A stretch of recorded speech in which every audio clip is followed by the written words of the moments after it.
कभी कभी क्या होता है कि जब आप किसी समाज के, संस्था के, धर्म के खिलाफ बोलते हैं जो उनको नहीं पता है या उन्होंने छुपाया हुआ है, तो आपको बहुत सारी समस्याओं का सामना करना पड़ता है। और कई बार तो ऐसा भी होता है कि लोग बोलते हैं साला पागल है ये तो, है ना, ऐसा होता है। लेकिन समय गुजरने के बाद लोगों को पता भी चलता है कि जो वो बोल रहा था कि सच है।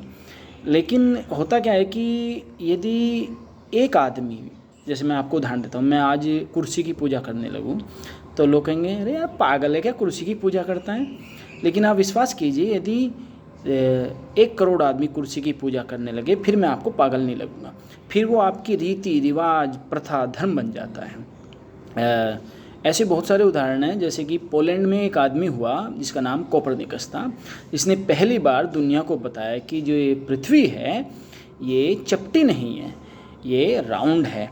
तो उस बेचारे को 58 साल जेल में काटने पड़े सच बोलने के लिए, क्योंकि लोगों का ये विश्वास था कि धरती तो फ्लैट है। तो लोग कहने लगे अरे तो पागल है, गोल चीज़ पे कोई घर बनते हैं क्या, कैसी बेवकूफ़ी की बात करें। 58 साल उस आदमी को जेल में काटना पड़ा। लेकिन आज तो साइंस ने प्रूफ कर दिया है।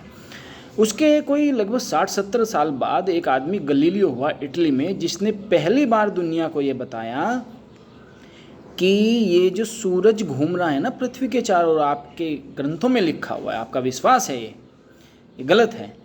सच्चाई ये है कि पृथ्वी सूर्य के चारों ओर घूमती है। तो जो वहाँ का राजा था क्लाउडियस, उसने कहा इसको क्रूस पे लटका दो, इसको मारो, ये तो हमारे धार्मिक ग्रंथों का अपमान कर रहा है, जो उसमें लिखी हुई है हमारे महान लोगों के द्वारा बात, ये तो उसके विरोध में बोल रहा है। तो उसको मतलब क्रूस पे लटकाने ही वाले थे। गलीलियो ने सोचा यार इनकी नादानी के कारण मुझे अपनी जान गंवानी पड़ेगी। उसने कहा भाई चलो आप लोग ही ठीक हो, सूरज ही घूम रहा है। कुछ दिन बाद उसने बेचारे ने सोचा यार इनकी बेवकूफ़ी के कारण दुनिया को पता नहीं चल पाएगा कि सच्चाई क्या है। तो उसने कहा भाई मैंने तो डर के कारण कह दिया था कि सूरज घूम रहा है, सच्चाई है कि पृथ्वी घूम रही है।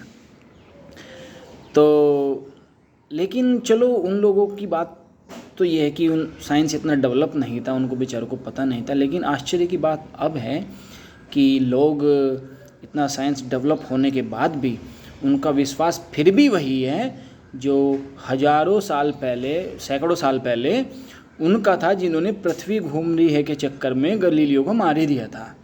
जैसे कि मैं आपको उदाहरण देता हूँ, पोलियो हुआ करता था लोगों को, यहाँ पे बच्चों को पोलियो हो जाता था।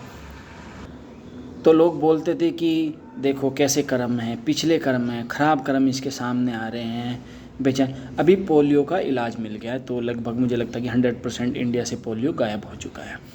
तो मेरा ये सवाल है उन लोगों से जिनका ये विश्वास था कि बुरे कर्म के कारण पोलियो हो रहा है, तो क्या आप लोगों ने बुरे कर्म करने छोड़ दिए हैं? ये मेरा सवाल है।